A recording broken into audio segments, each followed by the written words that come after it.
శాంతి భద్రతల పరిరక్షణలో ప్రతి ఒక్కరూ పోలీస్ శాఖకు సహకరించాలని సిఐ రామకృష్ణ గౌడ్ అన్నారు.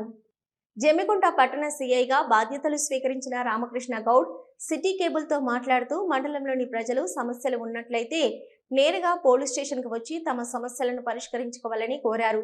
గతంలో సైదాపూర్, సుల్తానాబాద్, ధర్మపురి పోలీస్ స్టేషన్లలో ఎస్ఐగా విధులు నిర్వహించానని, ప్రధాన అనంతరం సిఐగా ప్రమోషన్ వచ్చిన అనంతరం ఆదిలాబాద్ జిల్లాలో పనిచేస్తున్నట్లు వెల్లడించారు.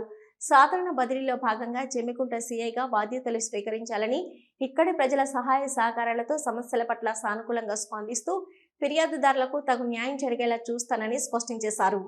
ఈరోజు ఉదయం జమ్మికుంట పోలీస్ స్టేషన్కు వచ్చి మన పోలీస్ స్టేషన్ యొక్క పూర్తి బాధ్యత తీసుకోవడం జరిగింది.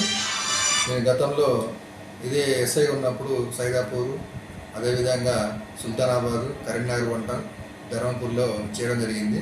ప్రమోషన్ తోటి నేను ఆదిలాబాద్ ఉమ్మడి జిల్లాలో పనిచేయడం జరిగింది. అదేవిధంగా రీసెంట్గా నేను మన ఐజీ గారు అటాచ్లో ఉండడం జరిగింది. అక్కడి నుంచి ట్రాన్స్ఫర్ అయ్యి పోస్టింగ్ కోసం ఇక్కడ జమ్మికుంట రావడం జరిగింది. ఈ జమ్మికుంట ప్రజలకు తెలియజేయనగా ఏదైనా సమస్యలు ఉంటే నేరుగా పోలీస్ స్టేషన్కి వచ్చి మీరు ఫిర్యాదు చేయవచ్చు. అదేవిధంగా మీకు ఏమైనా ఎలాంటి సమస్యలు ఉన్నా కూడా డైరెక్ట్ నా దగ్గరికి వస్తే వారి యొక్క సమస్యలను తీర్చడానికి మా పోలీసు జమ్మికుంట పోలీసు మరియు అదేవిధంగా కరీంనగర్ కమిషనర్ సిబి గారు ఆదేశం ప్రకారం చేయడం జరుగుతుంది.